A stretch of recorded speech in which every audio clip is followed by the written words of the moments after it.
పన్నీరు, అరటి పండ్లు, తలకాయ కూర, బాస్మతి రైస్, తలకాయ నా తలకాయ. టైం 1:30 అయింది. ఇంకా అన్నం తినలే మేము. ఇంకా వండలే కూడా. దీవెన్ చూడండి టీచర్ ఫోన్ పట్టుకొని సండే వస్తే ఇట్లా ఉంటది అనమాట. పొద్దున అవునా దీవెన్? రోజు చూస్తాను ఫోన్. రోజు చూస్తావు ఫోన్ నువ్వు? మార్నింగ్ ఈవినింగ్ స్కూల్ కి పంపిస్తా అని చెప్పా. ఫోన్ చూసినట్టు అప్పుడు కూడా పంపిస్తా అని చెప్పా. ఊరు నుండి వచ్చి నెక్స్ట్ డే 2-3 days ఆబ్సెంట్ అయ్యాడు. అందువల్ల అవ్వలే ఉంది. ఇవాళ రాస్తా అని చెప్పిండు. ఈవినింగ్ రాస్తాడంట. ఇంకా ఈవినింగ్ ఎప్పుడు రాసుకోవచ్చు కదా.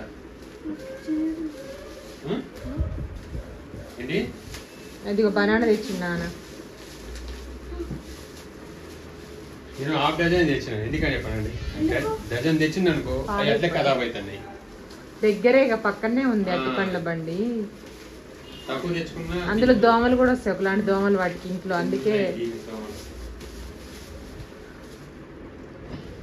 ఇప్పుడైతే పని అయిపోయింది. ఇంకా మొత్తం అంతా కూడాను. వంట ఒకటి ఉంది. అల్లం వెల్లుల్లి పేస్ట్ కూడా చేయాలి. మొన్న కూరగాయలకు వెళ్ళినప్పుడు అల్లం వెల్లిపాయలు తీసుకొచ్చాను. అల్లం పేస్ట్ చేయాలని రెడీగా పెట్టుకున్నా ఒలిచి. చేసిన తర్వాత ఇప్పుడు తలకాయ కూర తెచ్చారు. ఆ కూర చేయాలి. నైట్ ఉండిన అన్నం మొత్తం అట్లనే ఉంది. మా దీవెనకి మా దీవెనకేం పన్నీర్ బిర్యానీ కావాలంట, వీళ్ళకేమో తలకాయ కూర కావాలంట.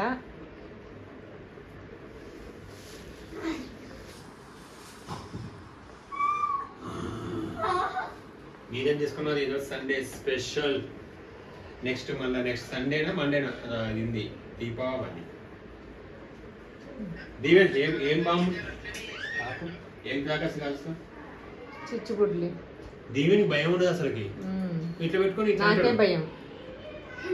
వాడికి తెలీదు నాకు భయం. వాడు తిక్కలు చేస్తాడు. నాకు భయం అవుతుంది. లాస్ట్ టైం మన పైన డాబా పైన కాలు చెప్పు కాలింది.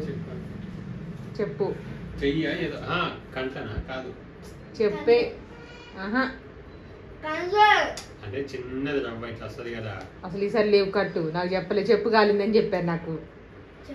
చెప్పుకి చిన్న హోల్ పడింది నువ్వు తొక్కితే దాన్ని. అంత సీన్ లేదు. కంట్లో పడిందంట అండి. ఈసారి దీవెని క్రాకర్స్ కట్టు.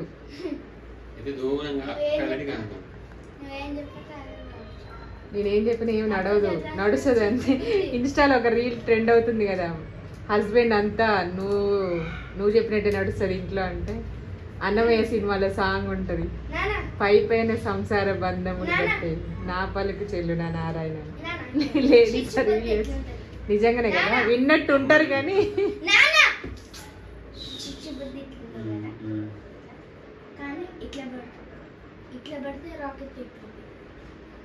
అట్లా అనమాట. విన్నట్టే ఉంటారు హస్బెండ్స్ కానీ వినరు.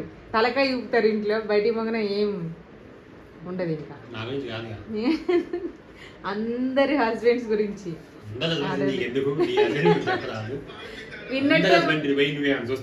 కాదు, విన్నట్టే ఉంటది. ఓకే చేస్తామంటారు. ఆడికి పోగానే ప్లాన్ చేంజ్ అయిపోయింది. బయటికి వెళ్ళగానే మైండ్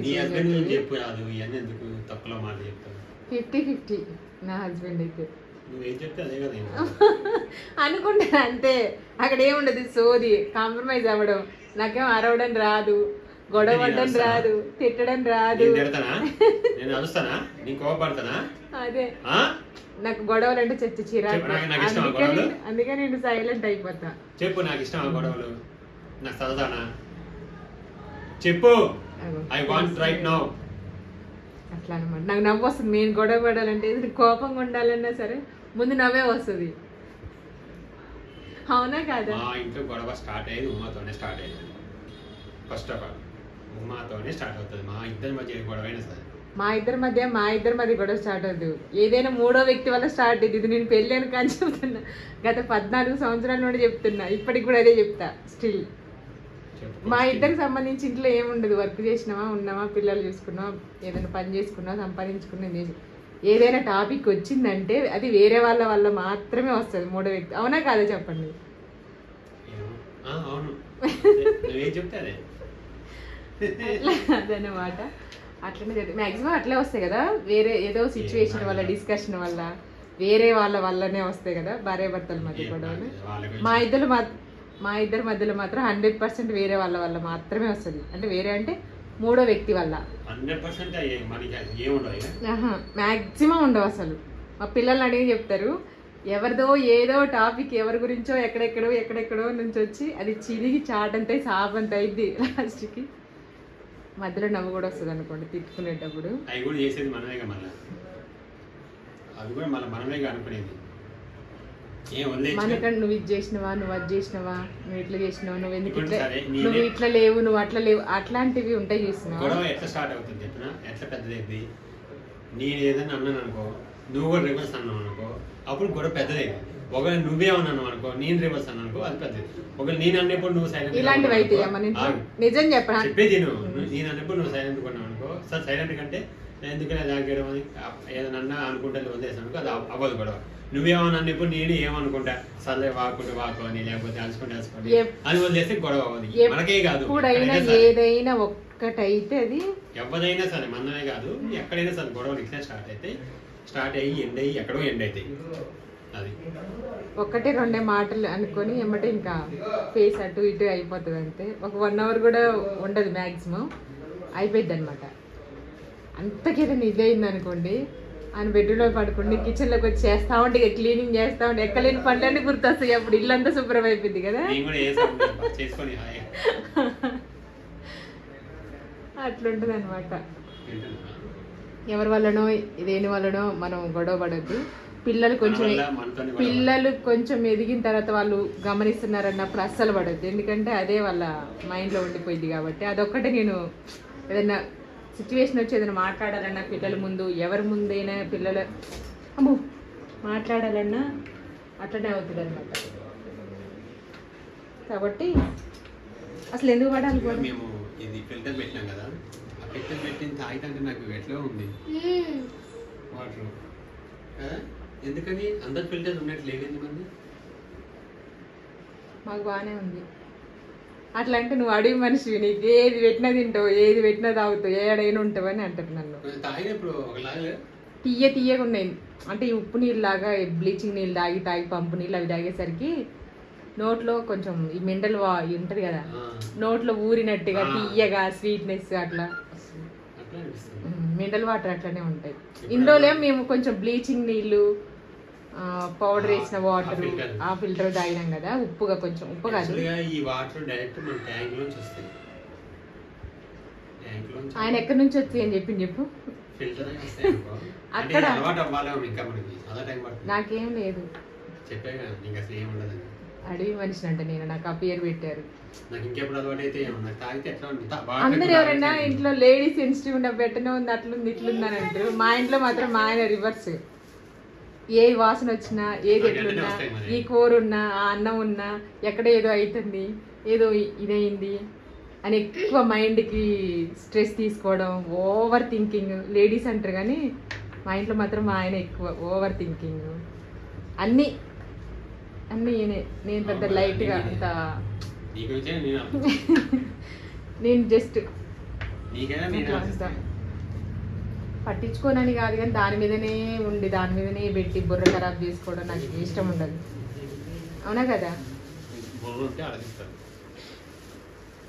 ఏంటో నవ్వుతుంది, నాకు బుర్ర లేదా? వద్దు నాన్న, ఆల్రెడీ 2 అయింది టైము. నేను వంట చేస్తుంది ఇప్పుడు. కర్రీ ఒక్కటి చేసేస్తా, రైస్ ఉంది, పన్నీర్ బిర్యానీ చేయాలండి ఇప్పుడు. వంట అందుకే నేర్చుకోవద్దు అసలు వెరైటీస్ వచ్చి ఉండొచ్చు. షార్ట్స్లో వస్తుంది కదా, పెళ్ళైన కొత్తలో నేనే అన్ని చేయగలను నేను. వాళ్ళకి పోయి చెప్పొద్దు, అన్ని మనతోనే వండిస్తారు. యాడీ పోయినా మన చేతికి గరిటిస్తారు. కాకపోతే అదొక మంచి ఫీల్, వండి పెట్టడం. వండింది మెచ్చుకోవడం అవసరం లేదు కానీ మనం వంట చేసింది, వంట నువ్వు ఎంత వంట చేసినా ఒకరు తిని బాగుంది అంటే కదా ఆ సాటిస్ఫాక్షన్. నువ్వు ఎంత కష్టపడి చేసినా, చాలా మంది తింటారు, పొట్టకి ఇంత తింటారు కానీ బాగుందని చెప్పరు, వాళ్ళ నోట్ల నుంచి రాదు అసలు. ఎంత కష్టపడి చేసినా ఒక మాటతో కష్టం అంతా మర్చిపోతావు. అని నీకు చెప్పిండా నేను కష్టం మర్చిపోతాను నాకు కాళ్ళు వస్తున్నాయి అంటే నిలబడి ఎవరికైనా నీకని కాదు మామూలుగా ఏ పని చేసినా అది చూసినప్పుడు బాగుంది అంటే ఆడవాళ్ళకి వంట మగవాళ్ళకి డ్రైవింగ్ వస్తే ఎక్కడైనా బతకొచ్చు కదా 100%. నేను కూడా దుబాయ్ పోతా. నేను రాను. నేను రమ్మన్నాడు చాలా చూడట్లే మనం అక్కడి నుంచి నేను సంపాదిస్తే వీడియో కాల్ చేసి అవసరం లేదు. నేను ఇక్కడ బిగ్ బాస్ కే పంపించట్లే మన ఇంటి పక్కన ఉండడానికి దుబాయ్ అంత సీన్ లేదు. వద్దు దుబాయ్ షేక్ నేను రమ్మంటుంది. దీవెన్ పొమ్మంటావు నాన్న దుబాయ్ చూసి ఎవరు సపోర్ట్ చేయవు 0 votes.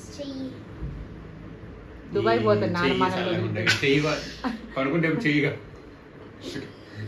అంతేగాని నాన్న ఇష్టం కాదు అది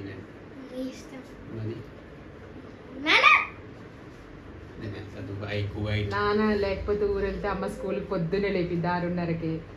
నానుంటేనే లేట్ అయింది కదా దీవే కదా. అమ్మమ్మ ఉంటే మంచిగా ఉండేది. దీవెన కూడా ఉంటే నువ్వు అమ్మమ్మలాగా ఉండలేవు నీకు రాదు అని తిరుగుతుంది నన్ను. అప్పుడేమో అప్పుడు మా అమ్మ ఎగ్జామ్ నేను నిన్న మా ఆయనతో ఇదే అన్నా చూడండి షార్ట్ వీడియోలో పిండి కలుపుతుంటే మొత్తం అంతా పోసేసి కింద పోసి కారం వేసి ఇట్లా కలిపి అట్లా ఎట్లా పడితే అట్లా చేశారు వీళ్ళిద్దరు. మా అమ్మ ఏమనలేదు. ఎందుకు అట్లా చేస్తున్నారని నేనంటే ఏమవుతుంది నీకు ఏం కాదు కలుపు నీరాదని నన్ను అన్నది. అదే పిండి వంటలు మా చిన్నప్పుడు నేను మా చెల్లె ఏదైనా ముట్టుకుంటే కాలు చేతులు ఇరిగితే ఇటు వస్తే అని తిట్టేది అనమాట. ఇప్పుడు నువ్వు బిడ్డ లేకపోతే కొడుకు పిల్లల్ని అట్లా చేస్తా ఎందుకు అదంతే. అప్పుడు పిచ్చి పిచ్చి కొట్టేది ఏదైనా దెబ్బ తగిలితే ఏదైనా ఆడుకుంటే ఏదైనా పడేస్తే. ఇప్పుడు వాళ్ళు మాత్రం ఏమనద్దు ఎందుకు కొడుతున్నావు ఏమైంది ఆడుకొని రాదు ఊగని రాదు అని. అమ్మలో సైకిల్ ఎక్కుతున్నాం సైకిల్ నుంచి కింద పడగా దెబ్బ అమ్మకి చెప్తే ఆ దెబ్బ కంటే ఎక్కువ కొట్టింది. అమ్మమ్మ అయితే అమ్మమ్మ ఏమందు అమ్మాయి కొట్టిద్దా అట్లా అనమాట. వాళ్ళు మాత్రం పిచ్చి పిచ్చి కొట్టొచ్చు మమ్మల్ని చిన్నప్పుడు. వీళ్ళని మాత్రం ఏమనద్దు. రండి చేద్దాం. ఇంకా ఇప్పుడు అల్లం పేస్ట్ చేసేసి కర్రీ చేసేస్తా. ఫస్ట్ దీవెన్ నాకు ఒక 2 పచ్చిమిర్చి తీసుకురావా. చూడండి మొత్తం ఇప్పుడు కర్రీ చేసేసేయాలి.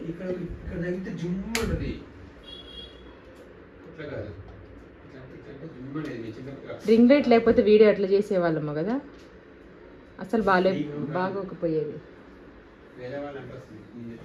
2 ఒకే దాంట్లో ఉన్నాయా.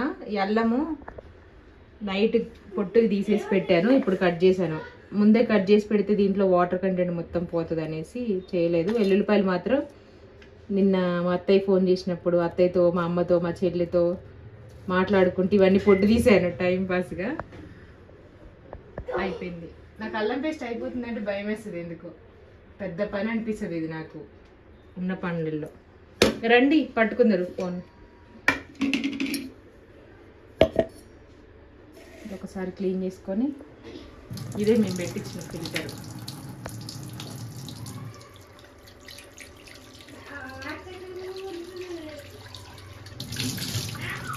తీయగా ఉన్నాయి వాటర్ డిఫరెంట్గా అనిపిస్తుంది. అంటే ఇన్ని రోజులు మనం నార్మల్ ఫిల్టర్ ట్యాప్ వాటర్ అవి ఇవి తాగేసరికి కొంచెం ఇది ఉందనమాట. ఆల్రెడీ ఇక్కడ స్విచ్ బోర్డు కొంచెం క్లీన్ చేయాలి.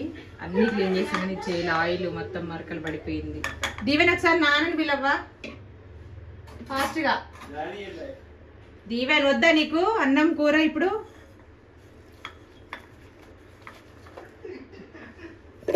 కొంచెమే తీసుకొచ్చాను ఎందుకంటే మార్కెట్లో అప్పుడు బంద్ చేస్తున్నారని చెప్పా కదా నిన్న వీడియోలో. ఇంకా అక్కడ ఉన్నంత వరకు తీసుకున్నాను. కాకపోతే బాగున్నాయి ఫ్రెష్గా ఉంది. 2 ఒకేసారి మిక్సీ పడతా. యాక్చువల్లీ మిక్సీ తీసుకుందాం అనుకుంటున్నాము.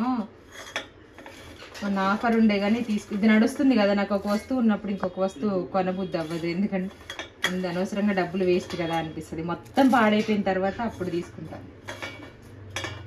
నేను వచ్చి 14 years.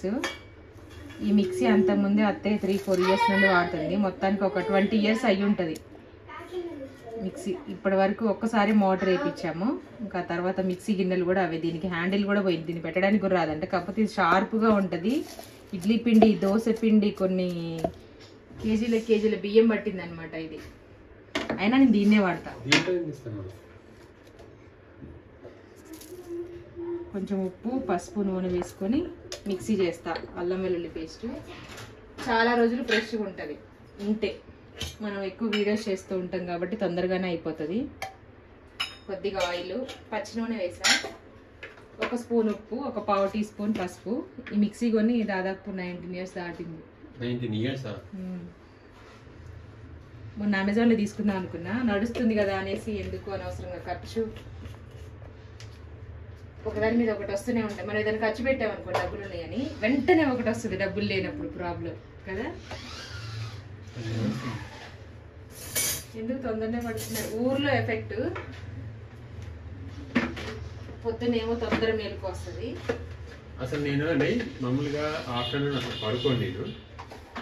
అలాంటిది మొన్న గొల్లగూడ వెళ్ళినప్పుడు 2 రోజులు కూడా తినంగానే నాకు ఇప్పుడు ఏదో ఒక మత్తు అవి ఇట్లా పోయి పడుకో అన్నట్టు ఎవరు చెప్పినట్టు నవారు మంచం కళ్ళు కూర్చుంటే కళ్ళు మూసుకుపోతున్నాయి.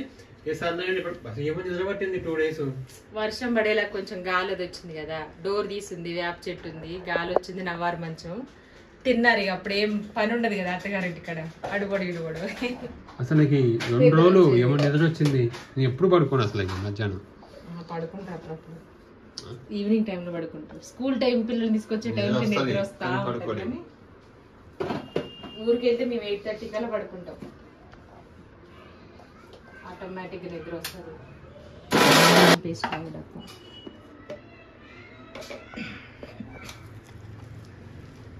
నాకు అల్లం పేస్ట్ బాగా ఇష్టం నాన్ వెజ్లో. నాన్ వెజ్ చేసినప్పుడు రోజు కాదు, రోజు మ్యాక్సిమం నేను ధనియాల పొడి కూడా చాలా రోజులు వస్తుంది నాకు. 1 పావు కిలో తీసుకొస్తే పచ్చి ధనియాల పొడి, వెండి ధనియాల పొడి 2 వేయించింది 2 పడతాను. ఎక్కువ వాడను నేను.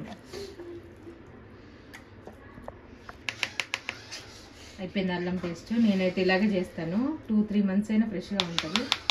కాకపోతే 15 days 20 days 1 month వరకు అయిపోతుంది ఇది. ఇంకా దీంట్లో కొంచెం ఉంది కానీ కర్రీ చేస్తాం కదా, వాటర్ వేసి మిక్స్ చేసి వేయచ్చు. ఓకే అండి, ఇదనమాట ఇప్పుడైతే ఈ వ్లాగ్. మీకు ఎలా అనిపించింది కామెంట్ చేయండి, లైక్ చేయండి, షేర్ చేయండి. Thank you so much.